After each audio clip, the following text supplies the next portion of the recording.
ज्ञान मंथन में आप सभी का हार्दिक अभिनंदन करते हैं। और आज हम आपको बताएंगे अपने इस वीडियो में कि वेद क्या हैं और बताएंगे आपको संक्षिप्त रूप में कि किस वेद में क्या है। दोस्तों, वेद दुनिया का प्रथम धर्म ग्रंथ है। इसी के आधार पर दुनिया के अन्य मजहबों की उत्पत्ति हुई, जिन्होंने वेदों के ज्ञान को अपने अपने तरीके से भिन्न भिन्न भाषा में परिचारित किया। वेद ईश्वर द्वारा ऋषियों को सुनाए गए ज्ञान पर आधारित है, इसलिए इसे श्रुति कहा गया है। सामान्य भाषा में वेद का अर्थ होता है ज्ञान। वेद पुरातन ज्ञान विज्ञान का अथाह भंडार है। इसमें मानव की हर समस्या का समाधान है। वेदों में ब्रह्मा यानी कि ईश्वर, देवता, ब्रह्मांड, ज्योतिष, गणित, रसायन, औषधि, प्राकृतिक, खगोल, भूगोल, धार्मिक नियम, इतिहास, रीति रिवाज आदि लगभग सभी विषयों से संबंधित ज्ञान भरा पड़ा है। सतपथ ब्राह्मण के श्लोक के अनुसार अग्नि, वायु और सूर्य ने तपस्या की और ऋग्वेद, यजुर्वेद, सामवेद और अथर्ववेद को प्राप्त किया। प्रथम तीन वेदों को अग्नि, वायु, सर्प यानी कि आदित्य से जोड़ा जाता है और संभवतः अथर्ववेद को अंगिरा से उत्पन्न माना जाता है। एक ग्रंथ के अनुसार ब्रह्मा जी के चारों मुखों से वेदों की उत्पत्ति हुई। वेद सबसे प्राचीनतम पुस्तक है, इसलिए किसी व्यक्ति या स्थान का नाम वेदों पर से रखा जाना स्वाभाविक है। जैसे आज भी रामायण, महाभारत में आए शब्दों से मनुष्यों और स्थान आदि का नामकरण किया जाता है। अगर जो वेदों के इतिहास के बारे में बात करें तो वेद मानव सभ्यता के लगभग सबसे पुराने लिखित दस्तावेज हैं। वेदों की 28,000 पांडुलिपियां भारत में पुणे के भंडारकर ओरिएंटल रिसर्च इंस्टीट्यूट में रखी गई है। इनमें ऋग्वेद की 30 पांडुलिपियां बहुत ही महत्वपूर्ण हैं, जिन्हें यूनेस्को ने विरासत की सूची में शामिल किया है। यूनेस्को ने ऋग्वेद की 1800 से 1500 ईसा पूर्व की 30 पांडुलिपियों को सांस्कृतिक धरोहर की सूची में भी शामिल किया।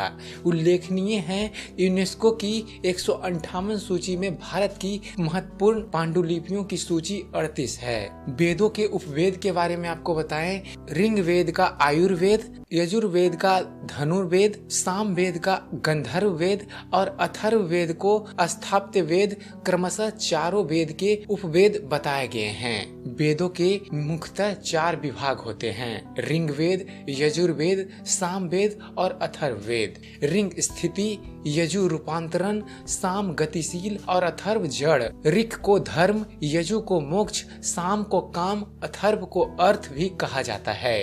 इन्हीं के आधार पर धर्म शास्त्र, अर्थ शास्त्र, काम शास्त्र और मोक्ष शास्त्र की रचना हुई। अब आपको बतलाते हैं थोड़ी थोड़ी जानकारी चारों वेदों के बारे में। पहले बात करेंगे ऋग्वेद के बारे में। दोस्तों, ऋक अर्थात स्थिति और ज्ञान ऋग्वेद सबसे पहला वेद है जो पदात्मक है। इसके 10 मंडल यानी कि 10 अध्याय हैं, जिनमें से 1028 सूक्त हैं, जिसमें 11,000 मंत्र है। इस वेद में 5 शाखाएं हैं। वो शाखाएं हैं साकल्प, वास्कल्प, अश्वलायन, संखायन और मंडुकायन। इसमें भौगोलिक स्थिति और देवताओं के आवाहन के मंत्रों के साथ बहुत कुछ है। ऋग्वेद की ऋचाओं में देवताओं की प्रार्थना, स्वीकृतियां और देवलोक में उनकी स्थिति का वर्णन है। इसमें जल चिकित्सा, वायु चिकित्सा, सौर चिकित्सा, मानस चिकित्सा और हवन द्वारा चिकित्सा का भी जानकारी मिलती है।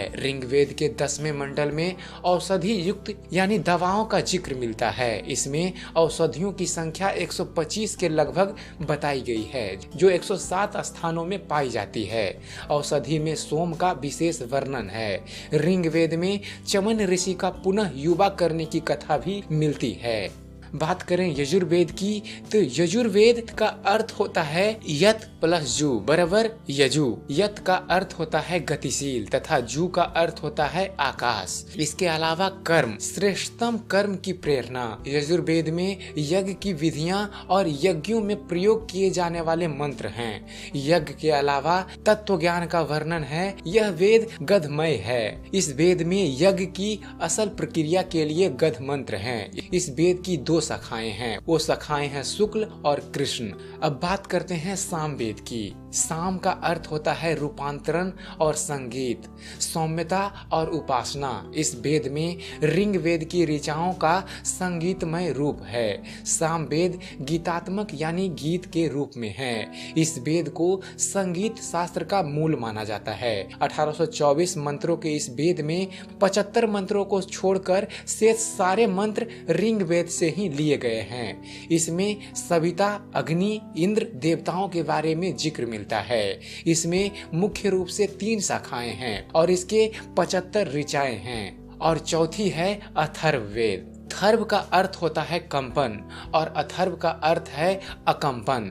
ज्ञान से श्रेष्ठ कर्म करते हुए जो परमात्मा की उपासना में लीन रहते हैं वही अकंप बुद्धि को प्राप्त होकर मोक्ष धारण करते हैं। इस वेद में रहस्यमयी विद्याओं, जड़ी बूटियों, चमत्कार और आयुर्वेद आदि का जिक्र है। इसके 20 अध्यायों में 5687 मंत्र हैं। इस वेद के 8 खंड हैं जिसमें भेषज वेद और धातु वेद ये 2 नाम मिलते हैं। तो आशा करता हूँ वेदों पर बनाया गया हमारा वीडियो आप सबको पसंद आया होगा।